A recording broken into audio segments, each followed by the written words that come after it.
Hello, my friend, and welcome back. Thank you very much for being with me again today. I don't like weasels who make contradictory statements, but at a separated by time. So let's say I would say, yes, let's go and have a party, and then when I realize that the party goes, I might create problems. I say,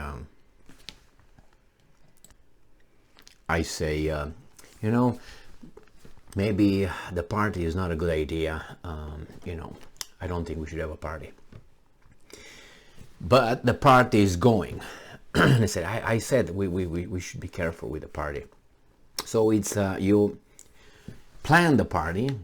Everybody tells you don't plan the party, it's going to be a bad idea. You say, yeah, no, I'm going to plan the party. The party starts, it goes to the direction where everybody else said it's going that way, and then you say, maybe we should be careful with the parties. We should not maybe plan parties. What did everybody tell you before you push for the party? Something like this happens with NATO Secretary Stoltenberg, who pushed for this Ukraine, defending Ukraine and supporting Ukraine and punishing Russia like a maniac. And now he comes and says, he was warned, there are risks, big risks. This is Russia, is not Iraq. I'm talking about Iraq because it doesn't have nuclear weapons, doesn't have many other capabilities. So this article comes from the new Voice of Ukraine, and this is the title. NATO's Secretary General warns of rising risk of direct conflict with Russia over Ukraine. Did you hear that? So General Secretary, now he's a very cool guy, warns of rising risk of direct conflict with Russia over Ukraine. Thank you, Captain Obvious. You are the Secretary of NATO, and you tell us something we knew before February 24th, when you were getting your saber, sharpening your saber, getting and rattling it. Let's go and fight. So according to the NATO chief, the Kremlin's actions have tipped Europe into the most dangerous situation it's faced since the Second World War. So did you hear what is here? The Kremlin's actions have tipped Europe into the most dangerous situation.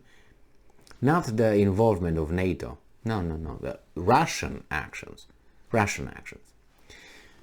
Let's say NATO would not exist. Let's say NATO would not. What would have happened so far? Russia would go, get the two provinces. Probably Ukraine would say, okay, we don't want to lose everything. Nobody is with us. We're going to lose. Let's make peace, make something, boop, boop, boop, stop. That would have been possibly, I don't know the percentages, but probably I would say more than 50%. I'm inclined to think that would have been the outcome of that. But we have this one. These guys inserted themselves in the equations. The Russians up the thing, these guys up, escalate, and now they're talking about direct confrontation because of the US direct involvement in the war with the intelligence and with providing information and details for the HIMARS systems for the Ukrainians to hit this and hit that, which is the direct involvement. Is like I remember when I was giving you the same analogy when I said this is when I posted those videos in May and June, when I said this is United States, take the Ukrainian with the gun that I give, take it and say, okay, see over there in the bush, that's where the Russian is. Good luck. I was not involved. That's basically what happens here. Coordinates, location from satellite, all that, gives it to the Ukrainians. The Ukrainians ask, can we do this? And they say, yeah, you can do that, because that's how it's happening. He said that they have veto over each and every shot they use when they use HIMARS or HIMARS systems. So what is that? You're not directly involved, besides the fact you provide money, ammunition, training, and I think that's a lot of fighters over there. If not, there are trainers over there helping them to coordinate. And but anyway, now this guy says it's actually Russia who that pushed it. Its action have tipped Europe into Europe, the whole Europe. It was Ukraine. There was no Europe. You inserted yourself over there and you escalated things. That's my assessment. And I think I still have the right to express it, unless some people will say, no, you can't. And then, you know, in this conflict, NATO has two tasks, Stoltenberg said. Quote unquote, support Ukraine. Why do you have NATO? It's a defensive alliance. Why do you support something that is not part of NATO? Was NATO attacked? No. So where's the defensive task? So we knew already that for some time that NATO is not a defensive alliance. It's just a kind of a police of the interest, big economic interest of certain countries. That's what it is. It's the enforcer, if necessary, of economic takeover of interest, economic and financial interest from big countries, 2, 3, 4 countries that they are. And that's it. That's NATO's role at this moment since the Warsaw Pact went away. It switched from that to a defensive to policeman. Nobody appointed that. Nobody voted for that. And they don't say it. They still say there it's a defensive alliance. I mean, euphemisms and, you know, support you. So the conflict in this conflict, NATO has two tasks: to support Ukraine and prevent the conflict from spreading into full-scale war between NATO and Russia. What do you mean? First, the support Ukraine, you have nothing to do with that, per your, however you want to call it, NATO policy, or however you want to call it. First, and then prevent the conflict from spreading. No, I think you exacerbate the conflict if you make it spread. And I'm quoting, a world where the lesson for Putin is that he gets what he wants by using military force is also a more dangerous world for us. If Russia wins this war, he will have confirmation that violence works. It worked for NATO in Yugoslavia, it worked for NATO in Afghanistan, right? It worked in Iraq, it worked in Libya. It didn't work in Syria because the Russians punched them back and said, no, if you do this, this is the, in the sand, this is the line right here.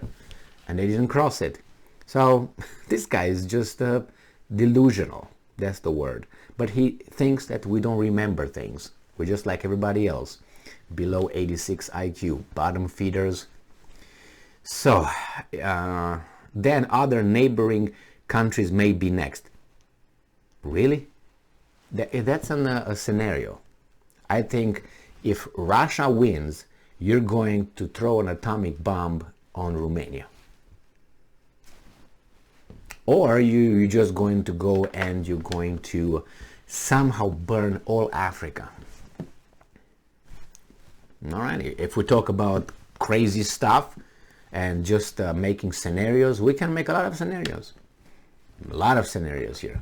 Maybe United States will decide to really enslave Germany, using their 70,000 troops that are still on the territory of Germany to enslave Germans. Maybe, right? So the Germans do not start another world war. No scenario. Why not? Because I don't have evidence to support that. But Stoltenberg doesn't have evidence either. Stoltenberg added that NATO is not a party to the war. No, it doesn't want to be considered a party, but it is through its action. And is not deploying troops to Ukraine. No, it doesn't mean that you're a party only if you deploy troops, my boy, but said that the alliance is also demonstrating that any attack on the NATO country will trigger a response from the entire alliance. At that time, there will be atomic bombs, and you can take a shit and bye-bye. Do you think the Russians are going to fight a conventional war with NATO? Stoltenberg, and this is the chief of NATO. And that's the way this guy thinks. I mean, this guy, I can't. That's why I make videos, because I have people like this around, and they have a megaphone, they talk, and they are in positions of great power. Great power. And what do? We just watch TV and watch Stoltenberg, what he says, and you talk with some other people and say, Stoltenberg is the Secretary of NATO. And look at them and say, you don't understand anything. You definitely are below 86 IQ, definitely. Thank you very much for being with me again today. Stay strong, stay smart, look for the truth, and be just.